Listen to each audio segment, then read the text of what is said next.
Hello everyone, I hope you all are doing great. Today I am going to give an introduction of PIC16F877a. In the first video we have seen the basic introduction of PIC microcontroller, while in the second video we have had a look at PIC18 family. Till now we have clearly got some basic concepts about PIC microcontroller, and now we are ready to select PIC microcontroller for next projects. The one I have selected is PIC16F877a. It's quite similar to PIC18F452, which I have told in my previous video. Both are 40-pin microcontrollers. The reason I am using this microcontroller because it is most commonly used microcontroller and it has operational flexibility. It's quite easily available and it's also very cheap. You can buy this microcontroller from almost every online electronic store. Here's the pin diagram of PIC16F877a. I have mentioned all the pins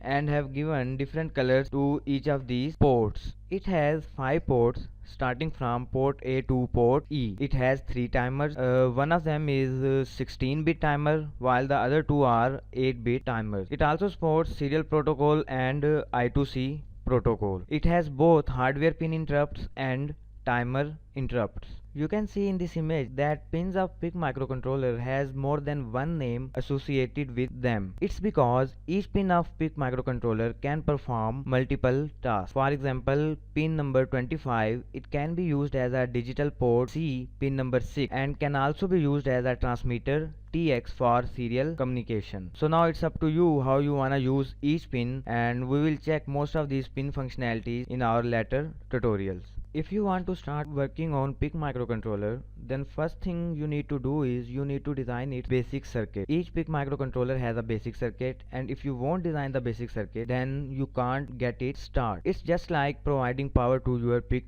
microcontroller, and it works on plus 5 volt. This basic circuit of PIC microcontroller contains power as well as frequency at which this microcontroller will work. In order to provide frequency to PIC microcontroller, we need to use crystal oscillator, and for PIC16F877a you can use crystal oscillator of frequency ranging from 4 MHz to 40 MHz. Here's the basic circuit of PIC16F877a, and you can see here we have used crystal oscillator of 16 MHz. And as you can see in this image, pin number 1, which is called master clear MCLR, we have to provide plus 5 volt at this first pin, and we have to place a resistor of 10k ohm between 5 volt and pin number 1. After that, at pin number 11 and pin number 12, we have to provide plus 5 volt at pin number 11, which is also labeled as VDD. And similarly, we have to provide ground at pin number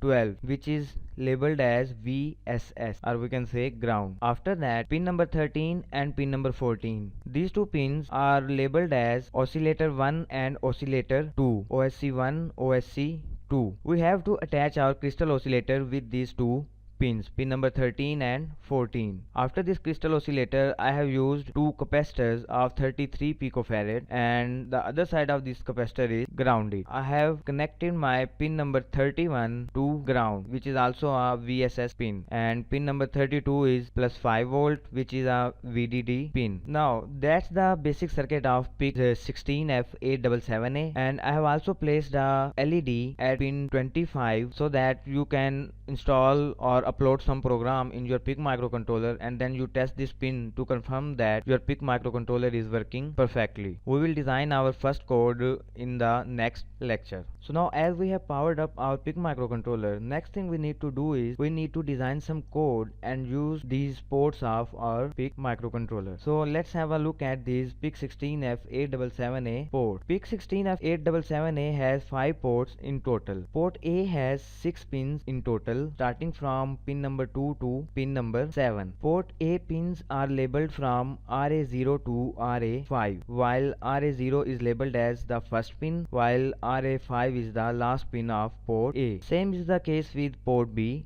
but it has 8 pins in total, starting from pin number 33 to pin 40. After that we have port C. It also has 8 pins in total. First 4 pins of port C are located at pin number 15 to pin number 18, while the next 4 pins are located at pin number 23 to pin number 26. Port D of PIC16F has 8 pins in total, and it has pins at 19 to 22, and other 4 pins are at 27 to 30. Port E of PIC16F877a has 3 pins, and these pins are located at pin number 8 to pin number 10.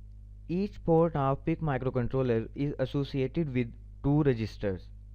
For example, if we talk about port D, then this port D has 2 registers associated with it, and these 2 registers are named as port D and tris D. Both of these registers are of 8-bit. Now this tris D register of our port, it decides whether the port is output or input, and we can also assign values to each pin separately. Now we are gonna have a look at PIC16F877a compilers. Official compiler of PIC microcontroller is MPLAB C18 compiler, which is available online from Microchip official site. There are also other compilers available, and the one I normally use is Micro C Pro for PIC. So in my coming tutorials, I'm gonna use this compiler Micro C Pro for PIC.